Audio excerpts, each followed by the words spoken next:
Welcome to the Feisworld podcast, engaging conversations that cross the boundaries between business, art, and the digital world.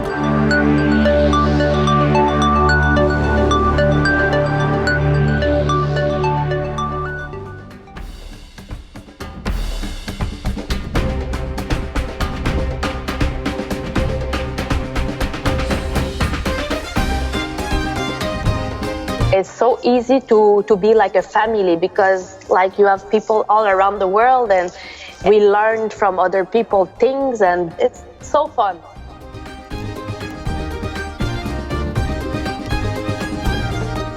I really struggled to find my way and for what I was made to do, and after that my coach just made me try this Russian cradle. But then, I start to practice and the challenge it was giving me to break the fear of doing things so incredible, I just felt in love with it.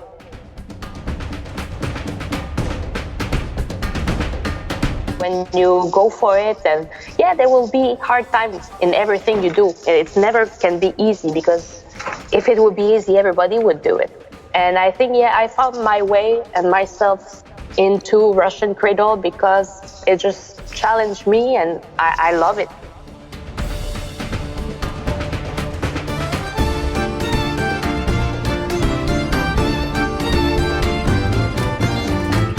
When I was 14 years old and my dream it was to be a circus artist and to know where I am today and how hard work I did all these years, I'm so lucky and I'm really happy because it's not everybody that can do what they love in life,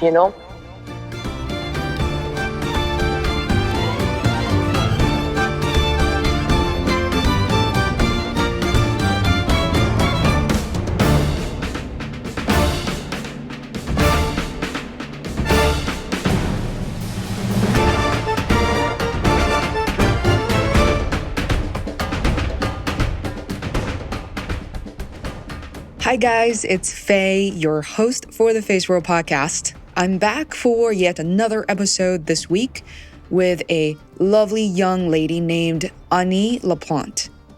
Anny is currently performing with Circus 1903 in a breathtaking act called Russian Cradle Duo. Russian Cradle Duo is a famously known circus act where the aerialist being propelled is referred to as a flyer, and that is Anny. Well, the one doing the tossing and catching is referred to as the carrier or the catcher, and that's her husband in real life. The flyer usually starts and ends standing on the frame above the catcher, then the flyer swings holding onto the catcher's hands, performs releases at the top of the swing, and is recaught in midair.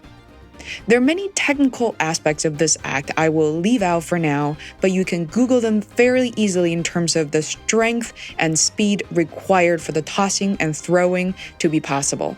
Needless to say that this act is very challenging and dangerous. I was covered with tears when I first watched Anny perform in one of my favorite Cirque du Soleil shows called Curious. I cried again the second and third time. Anny's act felt vulnerable, pure, and so brave. In our conversation today, we will take you inside the circus world and beyond. So, how is Anny enjoying her performance as an aerialist in Circus 1903, and how does that compare to her other shows with Cirque du Soleil? What is the creation process like? What are the most challenging part of rehearsing an act? For those of you who are interested in pursuing a career in Cirque or know someone who does, this episode is going to help answer many, if not all, the questions. From working on the road, packing strategically so your life can fit literally inside a suitcase for months. I had a blast and quite a few laughs with Anny, who is an absolute pleasure to chat with. If you're not so convinced yet that this is a magical episode, well, we'll take you to Anny's origin and where she began her training. As a Montreal native, Anny was so lucky to have grown up in a city, the most ideal city in the world, to become a circus artist. The National Circus School is located in the heart of Montreal, where Anny received her high school and college degrees. Let's talk about the Circus School for a second.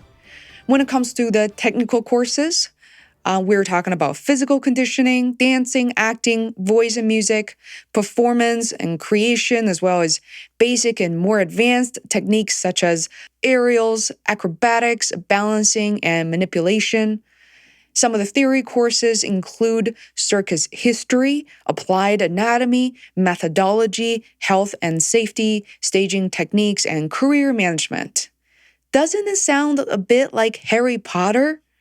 If you enjoy this episode, I would also highly recommend the one right before this with David Williamson, who happens to be the ringmaster of Circus 1903. As always, if you could tell one more person about Feisworld podcast, will help us tremendously and spread our wings and fly even higher as a homegrown production company, sharing more and more stories from unsung heroes and self-made artists. Without further ado, please welcome Anny Laplante to the Feisworld podcast.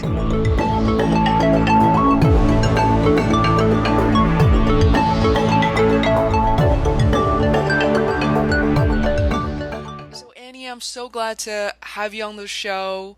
You are so far, I guess, the fourth circus performer on Feisworld, and I've told you this in person, which I was so touched by your performance, I believe first in Curials and most recently in 1903. You have a lot of style and a lot of certainty to the way that you put the acts together. So thank you so much for joining me. You're welcome. I'm really appreciate it. Yeah, so tell me a little bit about 1903, because that's your most current show right now. And I know the show has been on since the beginning, since inception, for only 7 months, and you guys have been performing together since December 2016. So Yes. How has that been like for you?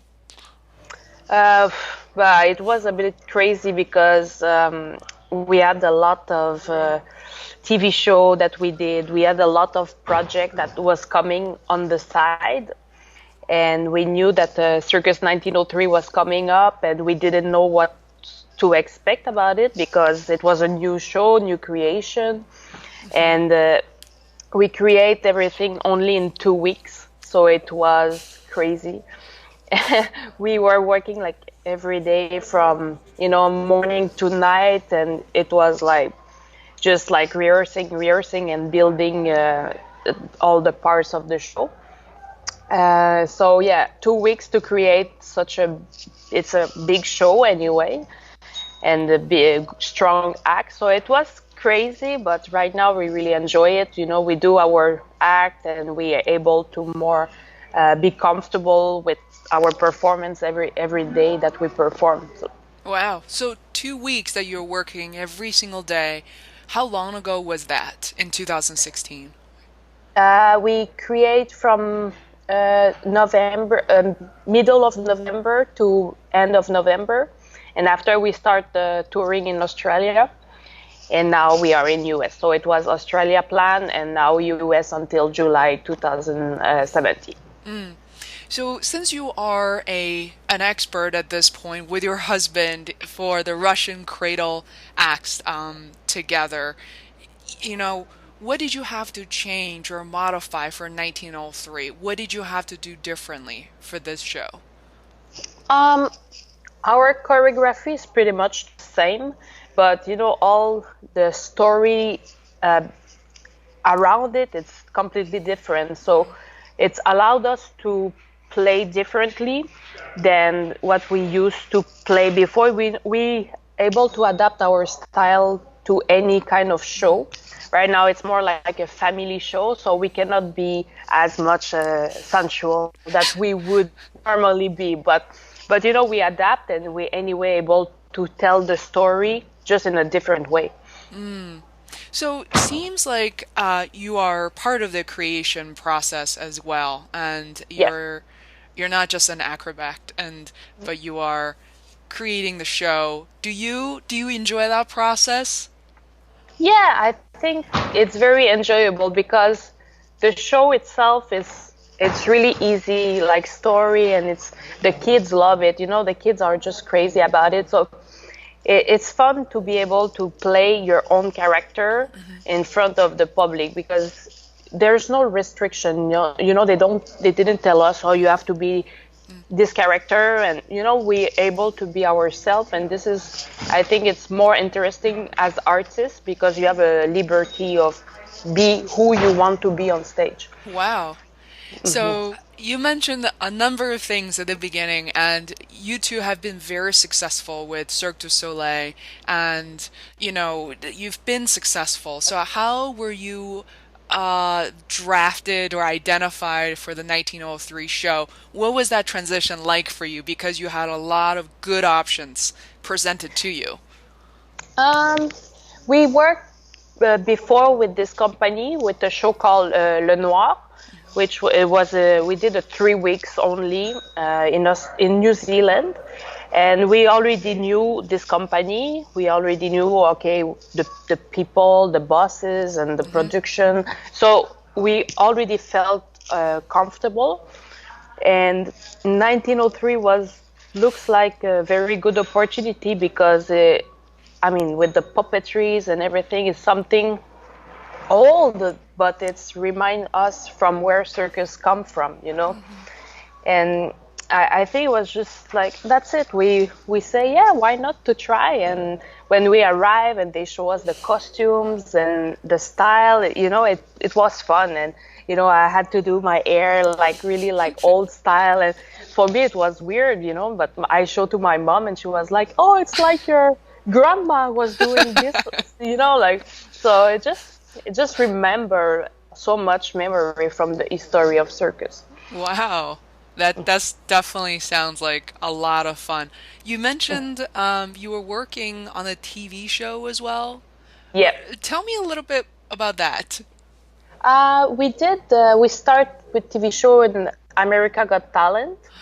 So yeah, we were invited. So we did our performance. We get to the quarterfinal, and we've been cut from the TV show. But after that, other TV shows start to ask our act to go perform in Italy.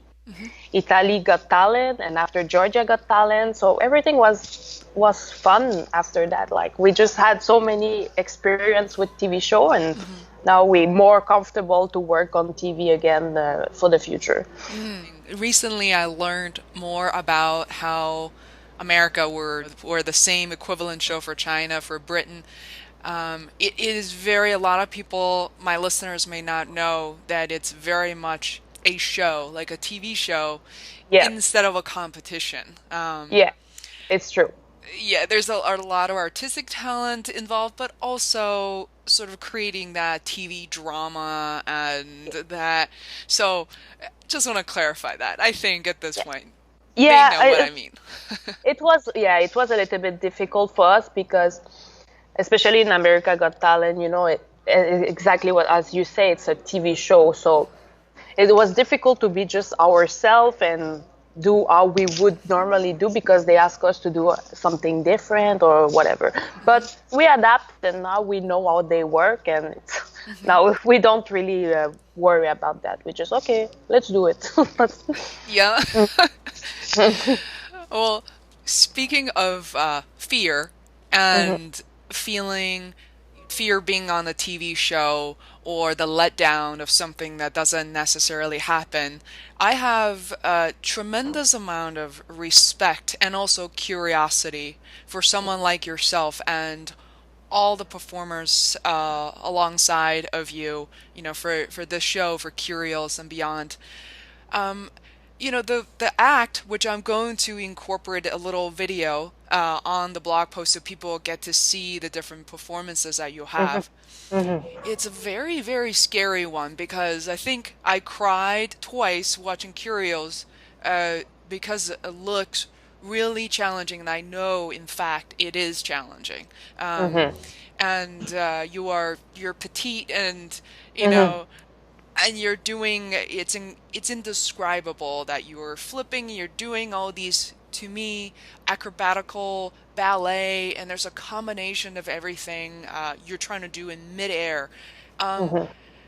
could you tell me about maybe a little bit more about how you approach that act today versus when you were first introduced to it? How did it feel for you on stage? Were you scared? Oh, at the beginning, of course, it's very scary. You don't know if you will have the control of your movement of your body because the stress, Hmm. like affect a lot the way you think or the way you react to some situation. And of course, when you have less experience, more danger can happen because, like I can make one decision in the air, but my husband can make another thought. So it's, and by the time we really was able to feel each other, to know how to react to one mistake that we did again. Okay, we're not gonna do this mistake again because something happened there and it's dangerous. And it's it's a lot about just trust and try to do the best. Sometimes, yeah, even last week something happened on stage, but our reaction was the same thought, so nothing happened. So it's always, of course, now I feel more confident because we did this routine really often, but sometimes we change some other things, and again the stress come back. But it's just for a short period. How long ago did you rehearse this act? Maybe a version of it. Do you This remember? Yeah, we start to create our act in 2015. At Hmm. the end of 2015, we start to create the artistic, and we did some trick together just to try. But yeah, so it's been 2 years that we get with this act now. Yeah, but we're changing all the time a little bit. Yeah, yeah, and it's so much fun Yeah. because you can make decisions on the go, and I've seen the act multiple times, and I've seen the difference and how you Hmm. captivated the audience. So, how did you approach your husband? I mean, in this case, I want to refer to him as your partner in the act as Yeah. well. Did he approach you? Did you approach him? How did you two come together and start creating something so beautiful? So my husband was working on Corteo from Cirque du Soleil before me, and I joined 4 years after he was there. So I joined, yeah, like in 2012, I joined Corteo, and it was a group act with many girls and many guys. And Andre, my husband, was my training partner. So we were training every day, like for an hour, just him and me, to get me used to fly with the group. And very quickly, 2 weeks after, we had this um, chemistry, very strong chemistry of partnership. Hmm. And it was so easy and enjoyable to train together, and we wanted more and more and ask, oh, can we train tomorrow too, like, and it was just so fun. And with the time, we were able to train every day and try to just think about, okay, maybe it would be cool to have a duo number and create something. So we every day was doing a little bit of training, and at the end it just gave this this act. But we worked a lot and we changed a lot of things, and oh no, this doesn't work, and film each other. Oh no, I don't like that, let's change that. But you know all acts take a while to be a good final product. One thing that intrigued me about your background, which is very different than others I've interviewed, Irini, who's a singer of Curios. I interviewed both the Atherton twins from Paramore and Yes. Zarkana, Verikai. So I notice you are the only one so far who has gone through the National Circus School or any circus school so far, whereas the other folks are mainly coming from a pure gymnastics Hmm. background, discovered circus when they were 24, 20 years old. Hmm. But I need to know your origin stories of Tell me everything about the circus school. So, when I was young, let's go really Yeah, back. please do. So, all my young age, I was always doing some acrobatic, in the garden and everything. And I was saying to my, I want to do gymnastic, I want to do gymnastic, but it never happened. But at some point, they decide to, okay, let's put her in gymnastic, some gymnastic camp, and let's see how it goes. And I start gymnastic at 9 years old, and I finished it at 13 years old because it was too much stress, too much pressure. Like for a young person to not able to sleep at night because thinking of the competition of the next day, it was not healthy for me. And I saw this advertisement about the National Circus School, and there was like an open door to go see and visit. And I asked my mom, oh, can we go just check? And we checked, and the school was just like amazing. And I was like, the eyes was big like this. And I straight away knew I wanted to do that. And after I saw one Cirque du Soleil show, Dralion, with my friend, and that's it. That was my dream coming. So I entered in the circus school at 14 years old, and I graduate at 20 years old. So I stay a long time there. I did my high school program and then collegial program, all there, and it was crazy. I love this school, and I can recommend to anybody who want to be a great artist to really go have a formation there, because it's so complete. You do acting class, dance class, you have everything, musculation, flexibility, you touch everything. And this is, I think, make artists very complete. When you have so much, baggage with you, it's much easier to go on the road of circus after. I love that. So, is it a typical path for someone your age 14, to kind of transition to go through 6 years of training, or do people start younger or older typically? Um, you have the opportunity to just go on the collegial program, which start collegial is 3 years of collegial. So you can just go there whenever you want, when you have the age for it, and just do 3 years of complete formation, and then after graduate and go on the road for circus. Or you can do the high school program too, which you have classes and English, mathematics, all your program of school plus circus too. This is, I think it's good for the kids, because you have all afternoon activity, and the morning you have school and classes. But it depends. I think people mostly go for the collegial program, just for the 3 years program. But now the schools start to grow more and more, because a lot of people want to get there. So I don't know. It really depends of your age and your experience. So, are you native? Are you a native, sort of a national from Montreal, or where are you from Yeah, originally?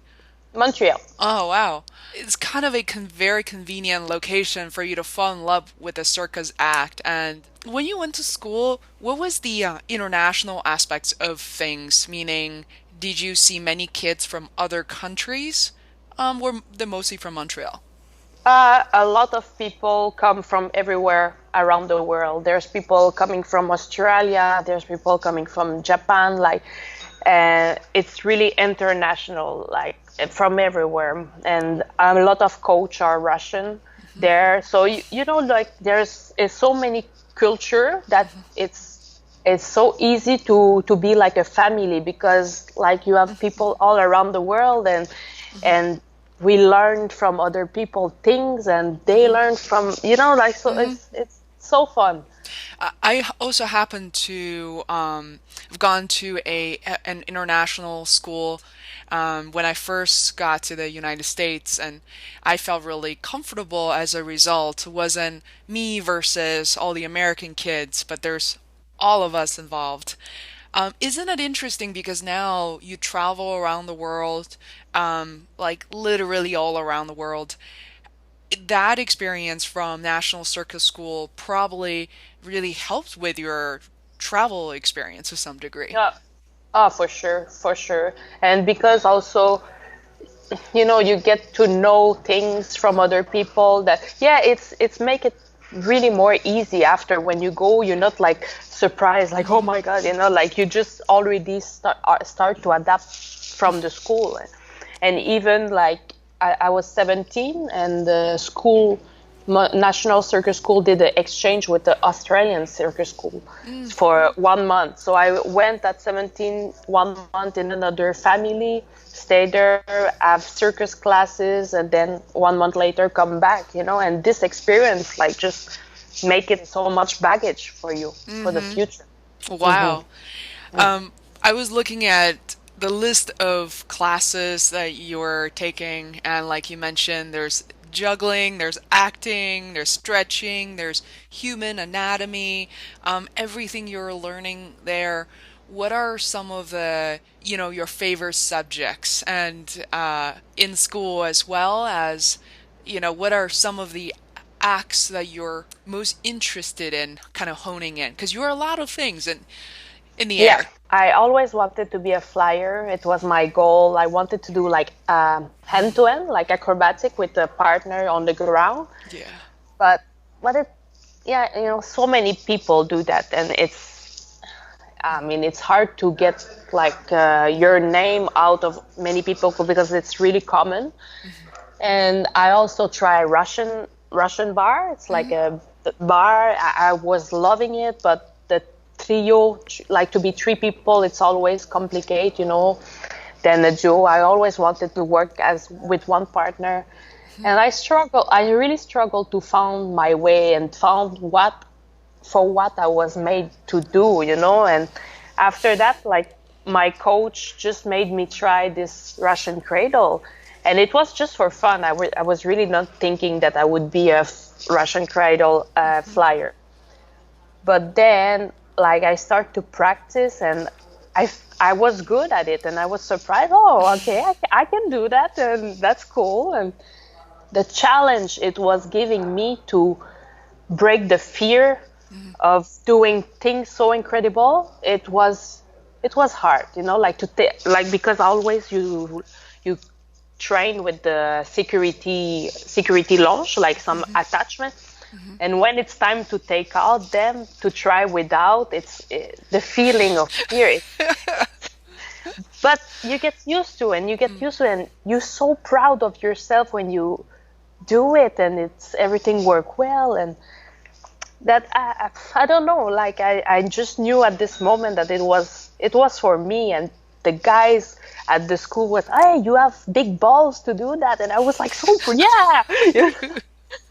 So I don't know, I just felt in love with it. And sometimes when I'm long time without training, I feel I need this feeling of flying, and yeah, it's so enjoyable now.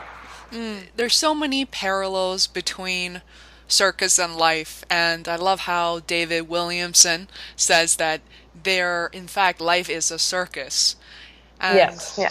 what you just mentioned, I think so many people, listeners, even though they have never been even seen a circus, needless to say that they would ever perform in one, can relate to that because, we spend a lot of our time thinking, what am I made of? What am I good at? Or is this thing I've been doing for 10, 20 years, is that my calling?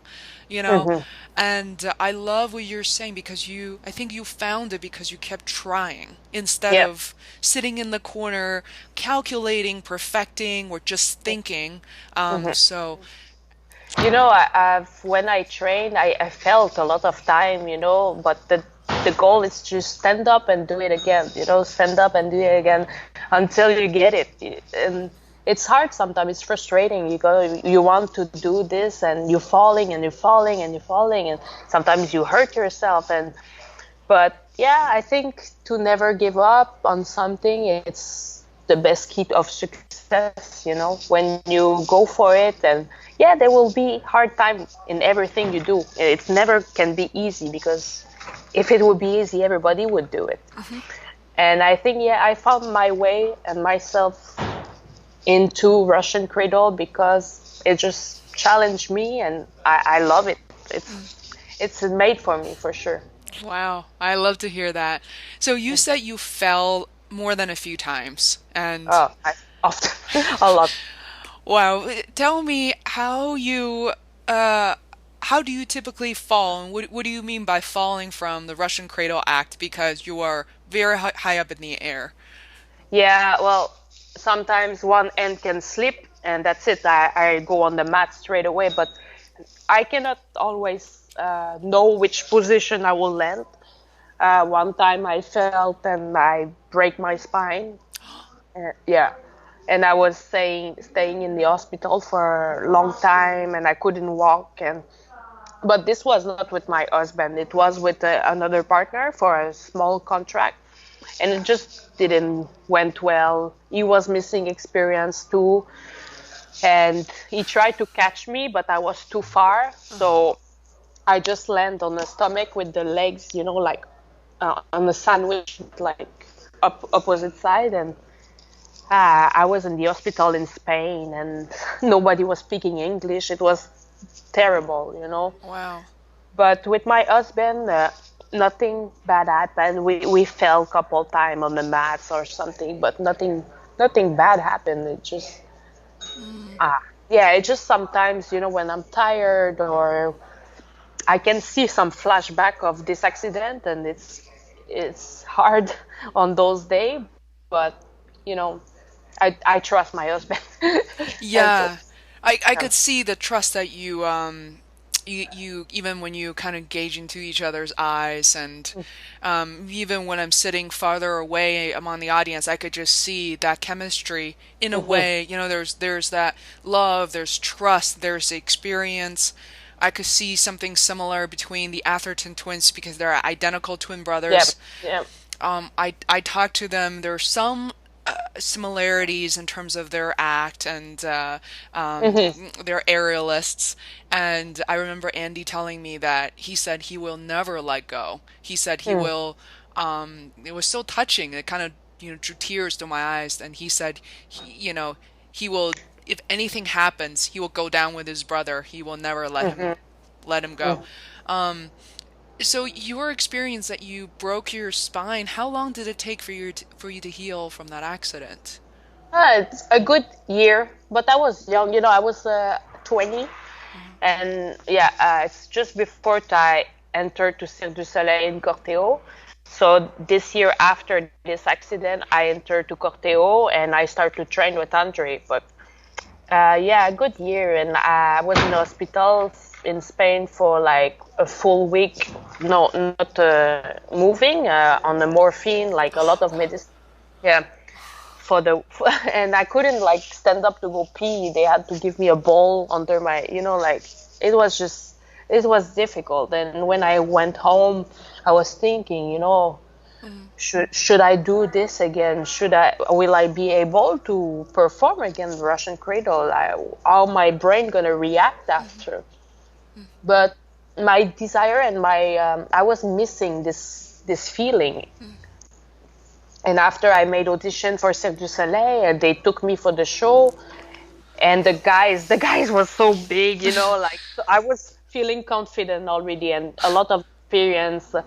And when I start to train with Andre, I was really see that he was try to make me confident with his Mhm, eyes. It's okay, everything gonna be fine, and mm, I start to really enjoy again, and it was easy after. It was way easy. mm. I could see it in his eyes. I remember just from Curios, you just, I felt safe among the audience watching him throw you than anybody else in the world Yeah. because I didn't even know that you were married, you were a couple in real life. But to me, I feel like that's besides the point, but he has that feeling that he's always going to protect you. He's Yeah. always going to be there for you. Hmm. And there's something beyond, like you said, the makeup and the stage, the theme, but in just that pure human connection and relationship that's so intricate and so unforgettable for Hmm. us as audience. That's really incredible. And so lying in the hospital bed, knowing that something even worse could have happened, and we all think about those things and we get scared. Um, Either at that time or when you're still in when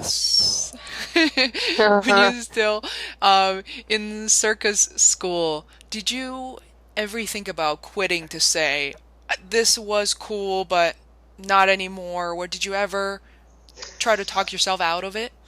No, I think no. I'm not giving up on that. I was scared maybe, but not. I never thought that. No, I should quit it. My parents thought, oh, you should maybe do it and stuff.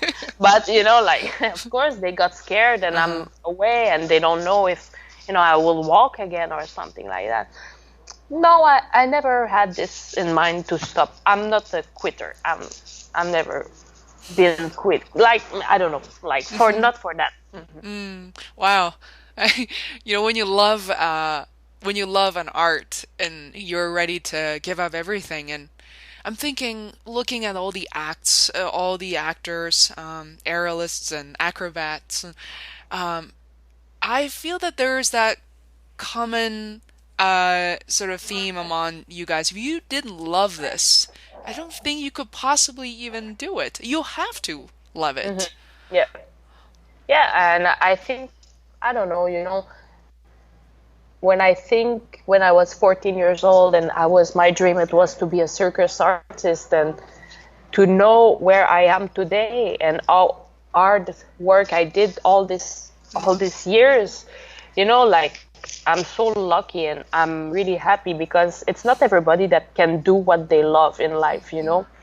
But my parents always encourage me, always like they never told me I should stop to do that because they know I love it that much. But all this hard work, and my friends from long time say to me, "Oh, I look your picture on Facebook. You really did what you wanted in life," huh? And I say yes, and I'm really happy. I'm really happy because so many people don't have the choice to do what they want, and it's sad to think that people go to work every day and don't like what they do or something. And me, it's a pleasure, like I go, yeah, sometimes I'm tired, oh, I would not do my act today because I'm tired, but anyway, after when I finish and I bows in front of all the audience and I see the eyes of some little girls, it's like all this make me still keep doing, and that's why I'm like addicted to my job.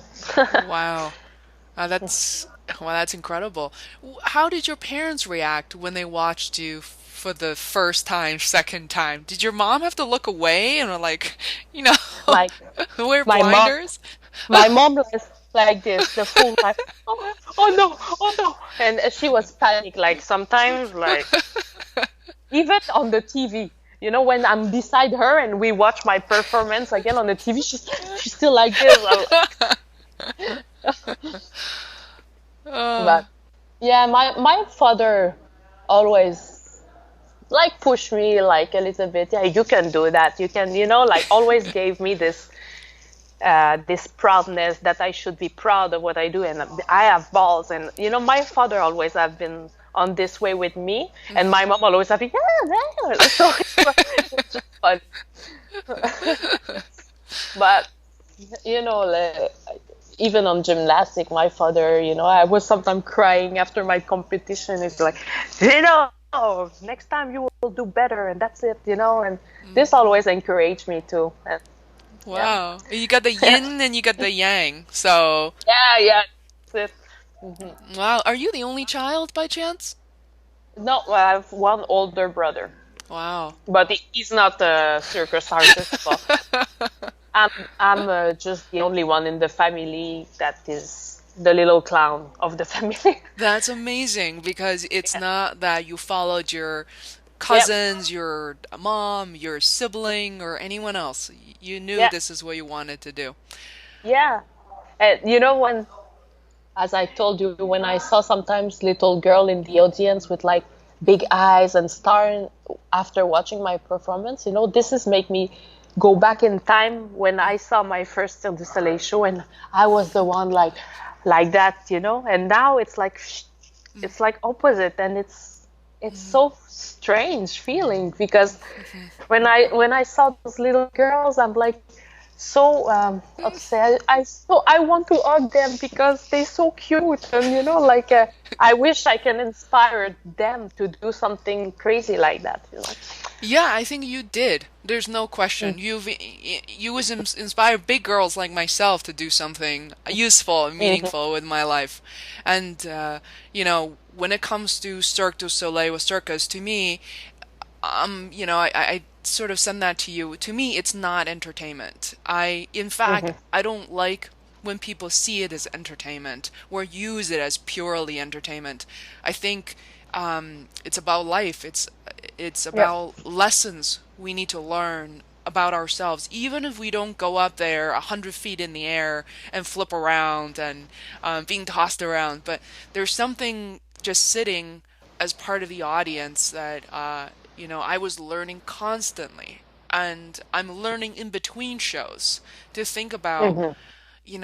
as simple as it sounds, that if you were able to do that, if I'm having a tough day here, if I had a tough year, it's nothing. I can overcome that. Um, Mm-hmm. because what you have portrayed is something that, really wasn't humanly possible. Think about before the circus. Nothing you did, nothing you do today was even remotely a possibility. Um, Mm-hmm. I think you've shown little girls, little boys, and adults and grandparents the ability the potential that human beings actually have, that we limit ourselves all the time.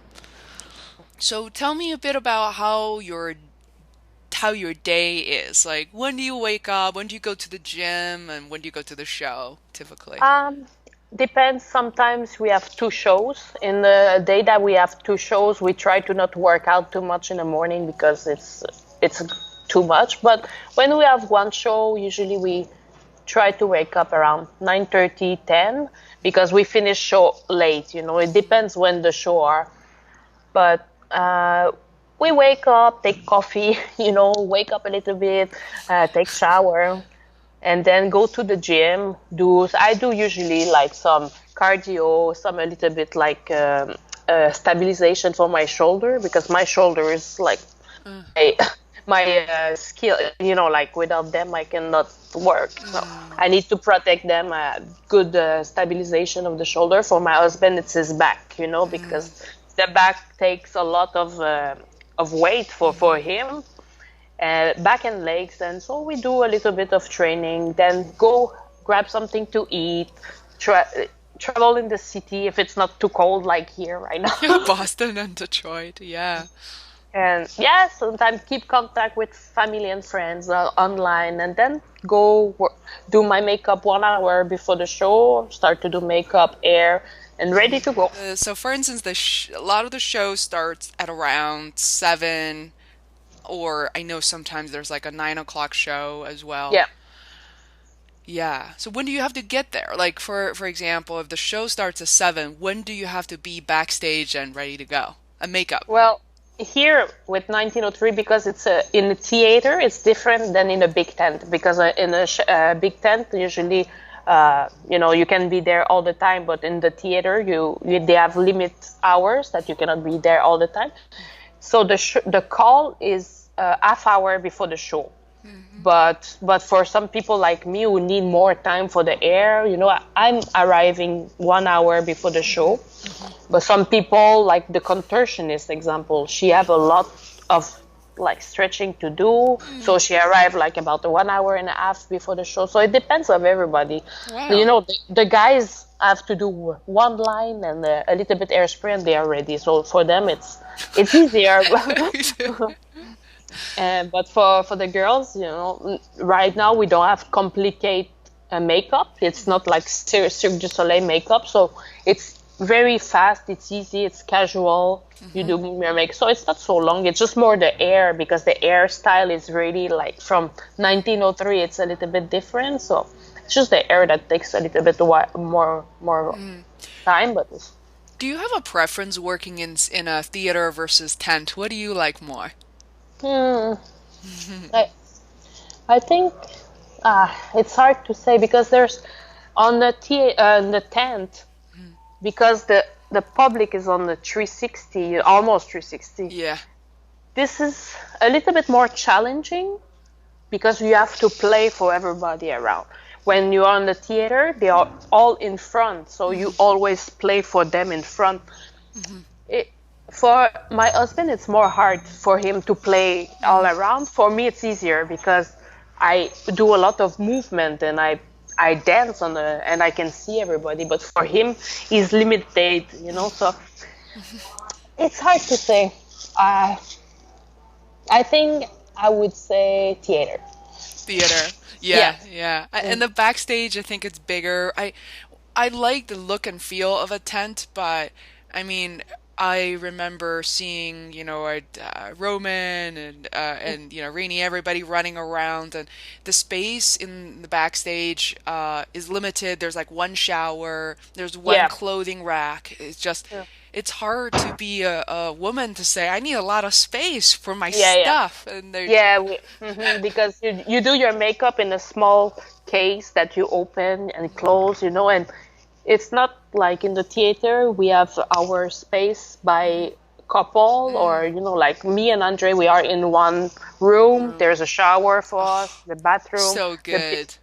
So it's more, you feel more like your intimacy and your space. You feel better like for this. But, backstage in a tent also, you can have opportunity to warm up with your apparatus. Like, because here we don't have two Russian cradle. We have only one that is set up on stage. But in Curious, we had two. We have one backstage and one on stage. So you can practice. So it depends. There's the good and bad from both. Yeah, I saw you practice backstage and how concentrated, how focused you were. It was lovely. I'd love to ask you a little bit about kind of, you have really good skin, and then you're very thin, you're very fit, and you're thin, and so people must ask you about your diet and how you keep yourself healthy all the time. What's your secret? Secret? No, it's like, for sure, a lot of running, a lot of cardio to burn the calories. But I try to eat really light meals, especially, because of what I do. I cannot eat heavy before to do acrobatics. Anyway, I don't feel good, and I like to feel light. So for this reason, I try to not take anything with too much oil or not fried. Like really light meals, like chicken with vegetable. I love vegetable. I could eat salad, just this all day. Because I think because I got used to eat vegetables, now it's like my life. I've been vegetarian for 4 years before, and I think at this point it's really changed my way to eat and to be able to control my weight, because some people doesn't have knowledge about nutrition. And I add class of nutrition, so I really learn how to keep the body lean. And I can gain sometime weight on the vacation and everything, but I have the knowledge to know how to burn it after when we come back to training. So a lot of vegetable, a lot of fish, and light meat, and of course this is not bad for the body. But very low carb. Like very little bread and rice, that type of deal. Yeah. But I took also supplement to not have like missing of vitamins or of energy and everything. Omega-3, my supplement to feel good anyway, because some people sometimes not eat enough and miss vitamin and don't have energy. So it's just need to know how to treat your body, to have the energy to do what you do and to keep yourself healthy. But I'm curious what some of the supplements you take, other than omega-3, which I also take. I take CLA, which is a good fat. Omega-3. I take a fat burner usually. It's from one brand that I love. It's like to help to promote fat burn during the day, and I have my probiotic Yeah, that probiotics. It's that help. great. Yeah, and also usually before the bed or in the morning after training, I usually take yogurt with protein, like lean protein, to Yep. have at least protein, but no, not a lot of fat from that. Yeah. So this is my supplement that I take daily. Wow. I find that people like yourself have a really stringent routine that works for you. I Yeah, think about, I think about your luggage, like what, the space is very limited. You're on the move all the time. yeah. So I mean, how it must be really challenging. I was thinking, like, for me to travel for a few days, a few weeks is one thing, but you were on the road all the time. I mean, how do you pack, and how do you find time to do other things? I wonder. Well, when I started packing, it was a anxiety, like anxiety, panic, like and what I do. But now, because we travel often, I have my routine. When we arrive to one place, I open my luggage. I install everything what I would, my cream, my pills. I install everything where I would put it normally, Yeah. like my cream on the bath. And once everything is installed, then I'm set. Okay, I close what I don't need. I leave it in the luggage, and I take only, okay, we are 1 week here. I will take this. Put in the I'll say, you put The jewelry, huh? and after I'm set. And usually I need that my husband is not there when I'm installing, because he's always in the way, put a mess, and I'm like, why you? So he's no. When I'm installing, he has to be somewhere else. And I think I just got the routine now. I know, okay, when it's time to pack, we pack one day, usually one day before to leave. My training clothes there, my pills there, like all my space and my luggage have like a special compartment for this thing and this thing. So it's just easy now. But before it was a mess. How big is your luggage? Is this standard, like a extra Yes, big one? yeah, two standard luggage, Wow. for me and my husband. Wow. So you each have a luggage basically with all your life things packed Yeah, in there. You know, yeah. people say that being as part of the circus is hard because you spend a lot of time away from your family and friends. And what is that? What is that like for you? How much time per year, roughly, are you on the road, and when do you see your family? Yeah, sometimes, it really depends on the contracts. Right now, we are on the road with 1903, but we have sometimes 1 week off between cities. So this week I can go home and see my family. But other time when I was on a permanent contract with with Corteo, it's like once a year for 2 weeks you leave. Yeah. But, now we have Skype, we have Facebook, we have, so this is a big plus for us, because we keep connection and we don't feel that we not see them, but for sure nothing is comparable to a real hug with your mom or your dad. But now I've been 1 week at home, and I go back 1 week at home in 2 weeks, so I see them, and they will come visit in New York too. So it's really depend which contract you take with, and which company. So when do you have time? When do you find time to hang out, to be silly, and to even drink Yeah. at all? Uh, I don't really drink, but I understand why people in your profession need to relax Yeah. and do all that. You know? Well, like our day is mostly free, so all these things like to activity I can do usually during the day. But yeah, like party, usually when we do the first show of the city, we usually have a premiere party, or when we finish a city, we have a like end of the city party. So it's basically with our cast, like at the end or at the beginning of the week, we just have a little fun and everything. And when we do transfer, we sometimes drink a little bit and relax.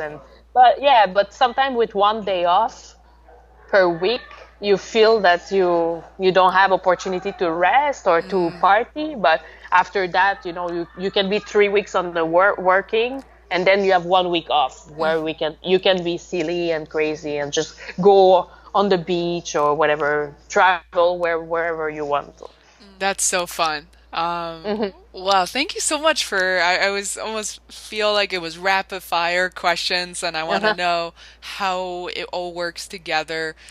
What is it like to be a self-made and traveling artist like yourself? And that's so fascinating. And you're incredible. I feel so thankful and appreciative for your artwork, but also when we met for just the first time, and you're so warm and you're very accepting of people approaching you, and you possess so much talent when it comes to circus as well as in life, and I'm just so thrilled to have this conversation.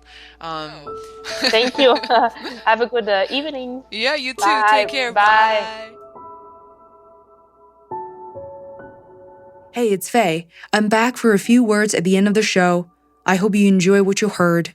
You can visit us online at feisworld.com to find out other episodes from this category or topic, or you could explore other awesome people who are artists and designers, digital marketers, performing artists, authors and speakers, entrepreneurs, students, educators, and more. For this reason, we've taken your feedback and created a landing page to most easily navigate by categories and topics. Simply visit podcast.feisworld.com to learn more. Sincerely, I want to thank you for your support. Bye for now.